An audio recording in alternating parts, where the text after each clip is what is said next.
السلام علیکم جی، امید کرتا ہوں کہ آپ سب خیریت سے ہوں گے اور اللہ پاک آپ کو خیریت سے رکھے۔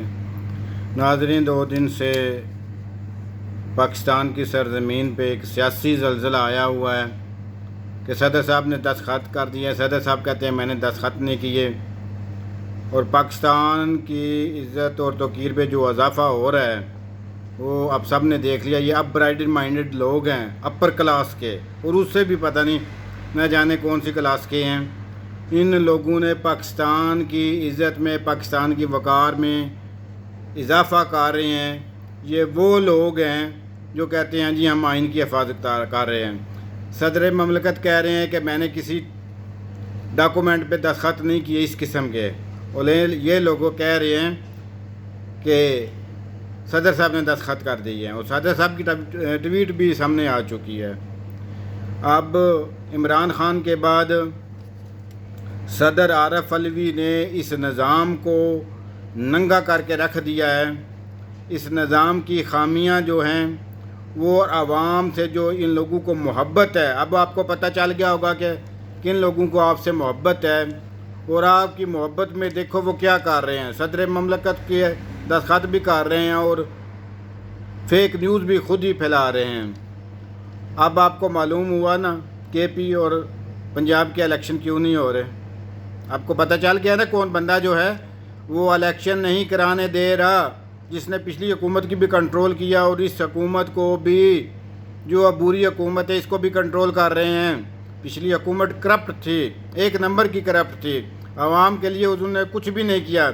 لیکن یہ لوگ جو صرف اور صرف الیکشن کے نام پر آئے تھے، کیا کر رہے ہیں؟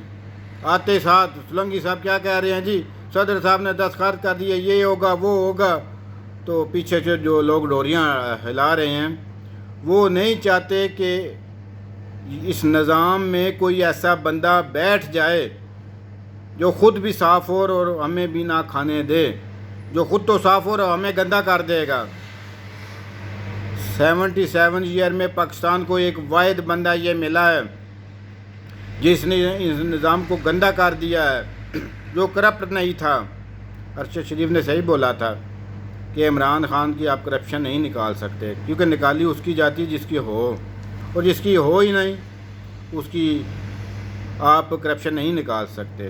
ان لوگوں نے بڑی کوشش کی، اور یہ ہلکے پھلکے سے، اور پاکستان کو یہ لوگ بدنام کر رہے ہیں۔ پھر کہتے ہیں جی ہم پاکستان کے وفادار ہیں، ہم پاکستان کے محافظ ہیں۔ اب آپ کو پتہ چل گیا نا کہ کون جو ہے، جب سابق نثار نے وہ بوتل پکڑی تھی شہد کی، آپ کو شاید یاد ہو، تو وہ شہد کی بوتل بن گئی تھی، وہ زیتون کی بوتل بھی بن سکتی تھی۔ یہ وہ لوگ ہیں جو اس نظام کو چلنے نہیں دیتے۔ ان لوگوں کو یہ لوگ چاہتے ہیں کہ ہمارے پاس لولے لنگڑے لوگ آئیں، صحت مند اور سلامت دماغ والے بندے ان لوگوں کو نہیں چاہیے، کیونکہ جو بندہ صحت مند دماغ والا ہوگا وہ پوچھے گا ہاں بھائی یہ چیز کیوں ہوئی ہے۔ جنیجو صاحب کو بھی اسی کی چیز کی سزا ملی تھی۔ ہمارا جو نیشنل میڈیا چل رہا ہے، اب لوگ یقین کریں، آپ لوگ بالکل میڈیا پہ جو نیشنل میڈیا چلا رہے ہیں اس میں کوئی خبر نہیں ہے، اس میں جو کچھ بھی ہے وہ ان لوگوں کی اپنی آواز ہے۔ کوئی بھی آزاد صحافی اس وقت آپ کو سچی اور حق پہ مبنی کوئی خبر نہیں دے رہا۔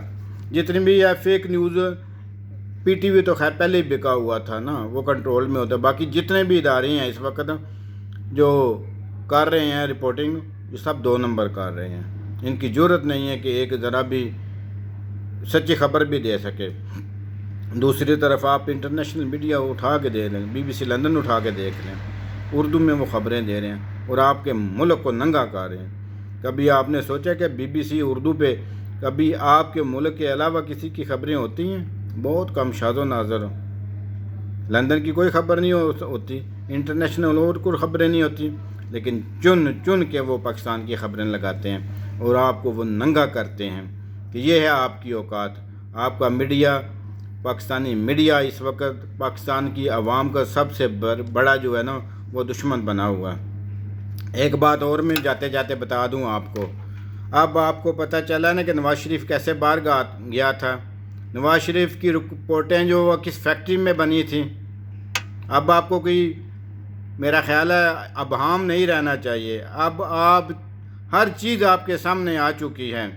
اس لیے عمران خان عوام کے لیے لڑ رہا ہے، آپ کے لیے لڑ رہا ہے، اس کا اس نظام کو چیلنج کرنا یہ اس بات کا ثبوت ہے کہ وہ بے داغدار ہیں۔ اب عوام کو ہوش کے ناخن لینے چاہیے اور عوام کو اپنی آواز نکالنی چاہیے، عوام کو بولنا چاہیے حق کے لیے، انصاف کے لیے۔ اگر آپ چپ کر جائیں گے نا، پھر آپ کا جو حال ہو رہا ہے نا، یقین کریں اس وقت پاکستان پوری دنیا میں خبروں میں ہے، اور خبریں بھی اچھی نہیں ہیں، ذلت کی خبریں ہیں۔ ہمیں جو اس ملک میں رہتے ہیں، یقین کریں اتنی بڑی کرپٹ مافیا اور اتنا جال ساز جو فیکٹریاں چل رہی ہیں، ہمیں شرمندہ ہونا پڑتا ہے کہ پاکستان میں وہ کہتے ہیں دیکھو کیا ہو رہا ہے۔ آپ کے ملک میں آپ کا صدر، چیف جسٹس عدالتوں میں انصاف نہیں دے سکتے، صدر مملکت اپنی آواز کو اٹھانے کے لیے کیا کر رہا ہے؟ ٹویٹر کا سہارا لے رہا ہے۔ آپ کے ادارے کتنے کمزور ہیں۔ عمران خان چاہتا تھا کہ ہر ادارہ طاقتور ہو، ہر ادارہ انصاف کرے، لیکن اس کو کیا پتا تھا کہ اپنے جو ادارے ہیں ان میں کالی بھیڑیں ہیں، ان میں باجوہ جیسے غدار بھی ہیں۔ کہتے ہیں جی باجوہ کو غدار نہ کہے، باجوہ اگر غدار نہیں ہے تو پھر اس نے اس کرپٹ حکومت کو کیوں لایا تھا؟